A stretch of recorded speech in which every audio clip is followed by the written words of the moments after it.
یہ میرا خطاب علماء سے نہیں، یہ میری بات مشائخ سے نہیں، یہ میری بات شاید میری طرح کے طالب علموں کے ساتھ ہے۔ بڑا شوق پیدا کر لیا ہم نے تقریروں کا، بڑا شوق ہے ہمیں واعظ کہنے کا،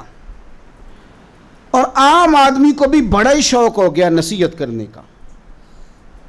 یعنی وہ بیٹھا ہے چار بندوں کے اندر تو کہتا ہے میں تمہیں ایک پتے کی بات بتاتا ہوں۔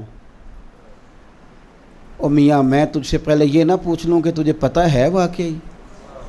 تو نے تو دعویٰ کر لیا ہے کہ مجھے پتہ ہے، اور تجھے پتہ ہے کہ جس کو پتہ ہوتا ہے وہ کتنی مشکل میں ہوتا ہے، وہ کہاں پہنچ جاتا ہے۔ بڑا شوق ہے، میں آپ کو نچوڑ بتاتا ہوں، میں بتاتا ہوں، اور یہ تڑپ بڑی عروج پہ چلی گئی ہے لوگوں کی۔ اعلیٰ حضرت فاضل بریلوی رحمۃ اللہ تعالیٰ علیہ اتنے بڑے عالم تھے کہ 100 سے زیادہ علوم جانتے تھے اعلیٰ حضرت، صرف بھی، نحو بھی، منطق بھی، فلسفہ بھی، تفسیر بھی، حدیث بھی، اصول بھی، علم ریاضی بھی، 100 سے زیادہ علوم جانتے تھے۔ اتنا مواد جس بندے کے پاس ہو کہ وہ لکھنے کے لیے بیٹھے تو کتابوں کی ضرورت ہی نہ پڑے، برجستہ وہ ایک ایک گھنٹے میں کئی کئی صفحات لکھ ڈالے۔ ان کو تقریر کرنے کے لیے مواد ان کے پاس کم تھا، لیکن ان کی زندگی کو ذرا دیکھیں، بڑی تقریریں۔ اور میں آپ سے عرض کروں، میں بہت سارے دوستوں سے کہتا ہوں یار مثلاً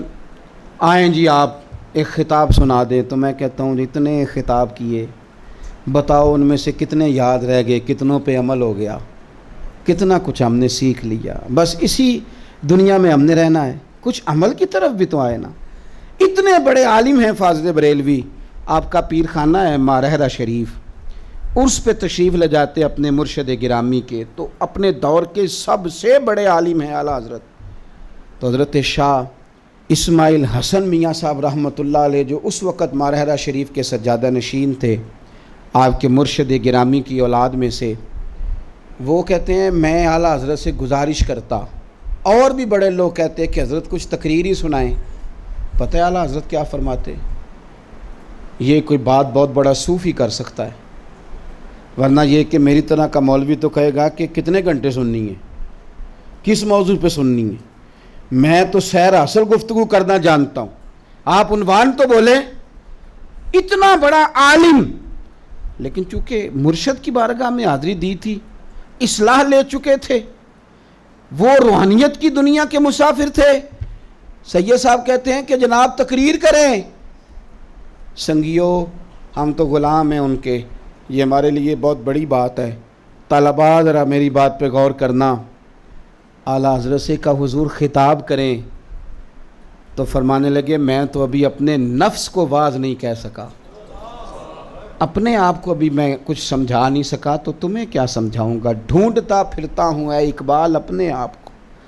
آپ ہی گویا مسافر، آپ ہی منزل ہوں میں، ذرا مجھے اپنے ساتھ چار باتیں کر لینے دو، پھر تمہارے ساتھ بھی کر لوں گا۔ تو لوگ کہتے نہیں حضور سننا ہے، آپ ہمیں ٹالے نہ، تو فرماتے پھر ٹھیک ہے، اس کا ایک طریقہ ہے، تم کوئی سوال پوچھو دین کا، مجھے جتنا جواب آتا ہوگا میں اپنے علم کے مطابق تمہیں بتا دوں گا۔ تو میرے بھائی اتنا زیادہ انداز نہ اختیار کریں کہ میں نے بھی بات کرنی ہے، میں نے بھی بات کرنی ہے، آپ کچھ اپنے ساتھ بھی کلام کریں، کچھ اپنے ساتھ بھی گفتگو کریں، کچھ اپنے آپ کو بھی سمجھائیں،